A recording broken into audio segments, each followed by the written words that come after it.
بہت مدت پہلے دور دراز کے ایک ملک میں یہ قاعدہ تھا کہ اس ملک کے لوگ ہر سال اپنا بادشاہ تبدیل کرتے تھے۔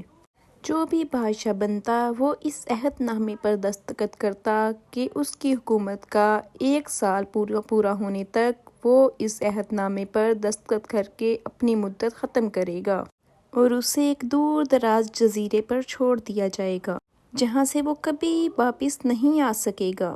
جب ایک بادشاہ کا 1 سال کا دور حکومت ختم ہو جاتا تو اسے ایک مخصوص جزیرے پر چھوڑ دیا جاتا جہاں وہ اپنی بقیہ زندگی گزارتا۔ اس موقع پر اس بادشاہ کو بہترین لباس پہنایا جاتا اور گھوڑے پر بٹھا کر اسے پورے ملک کا الوداعی سفر کروایا جاتا جہاں وہ سب لوگوں کو آخری خیر بات کہتا۔ ایک مرتبہ لوگ اپنے پرانے بادشاہ کو جزیرے پر چھوڑ کر واپس آ رہے تھے کہ انہوں نے ایک ایسا سمندری جہاز دیکھا جو کچھ دیر پہلے ہی تباہ ہوا تھا، اور ایک نوجوان شخص نے خود کو بچانے کے لیے لکڑی کے تختے کا سہارا لیا ہوا تھا۔ چونکہ ان لوگوں کو ایک نئے بادشاہ کی تلاش بھی تھی، لہٰذا ان لوگوں نے اس نوجوان کو اپنے ساتھ کشتی پر بٹھا لیا اور اپنے ملک لے آئے، اور ان میں سے ایک آدمی بولا، نوجوان، ہم تمہیں 1 سال کے لیے اپنے ملک کا بادشاہ بنانا چاہتے ہیں۔ نوجوان کچھ سوچتا رہا اور پھر بولا، ٹھیک ہے، میں اس کے لیے تیار ہوں۔ وہاں کے لوگوں نے اسے تمام بادشاہت کے اصول اور طریقے سمجھا دیے اور یہ بھی بتایا کہ 1 سال کے بعد اسے فلاں مخصوص جزیرے پر چھوڑ آئیں گے۔ بادشاہت کے تیسرے دن ہی مجھے نوجوان بادشاہ نے اپنے وزیر سے کہا، مجھے وہ جگہ دکھائی جائے جہاں گزشتہ تمام بادشاہوں کو بھیجا گیا تھا۔ وزیر نے کہا، جو حکم میرے آقا۔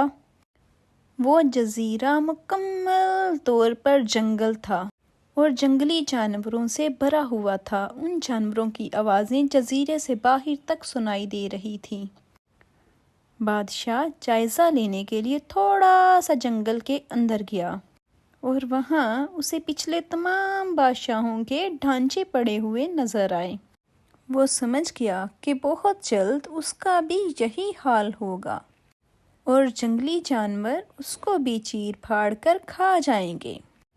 ملک واپس پہنچ کر بادشاہ نے وزیر کو بلایا اور کہا، مضبوط انسانوں کو جمع کرو اور ان جمع شدہ انسانوں کو اس جزیرے پر لے جاؤ اور انہیں کہو کہ وہاں پہ موجود تمام جانوروں کو مار دیا جائے اور سب فالتو درخت کاٹ دیے جائیں۔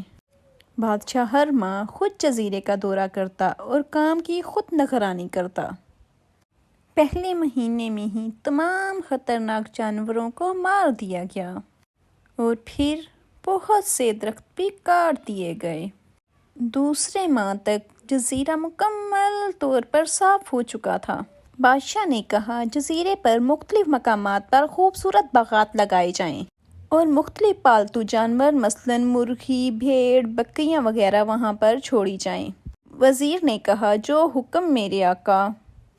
تیسرے مہینے میں بادشاہ نے اپنے وزیر کو حکم دیا، ایک شاندار گھر تعمیر کیا جائے اور اس جزیرے پر ایک بڑی سی بندرگاہ بھی بنائی جائے۔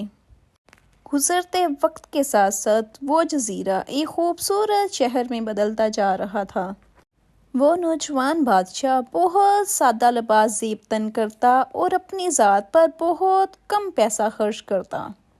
اپنی بادشاہت کی زیادہ تر کمائی وہ جزیرے کو بنانے میں لگاتا رہا۔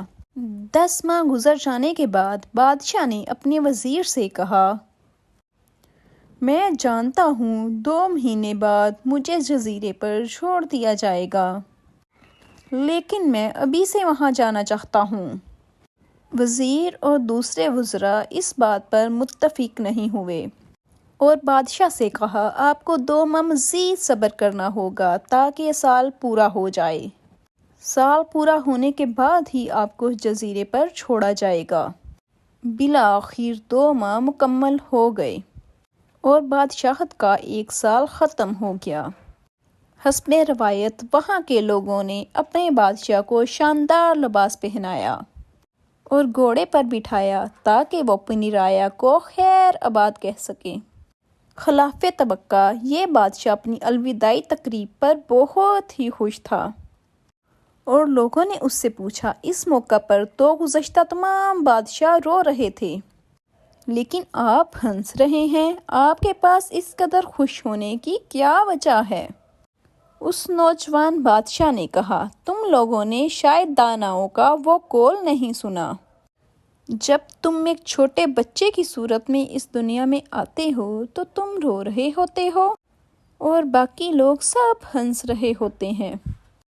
ایسی زندگی جیو کہ جب تم مرو تم ہنس رہے ہو اور باقی دنیا رو رہی ہو۔ میں نے ایسی ہی زندگی گزاری ہے۔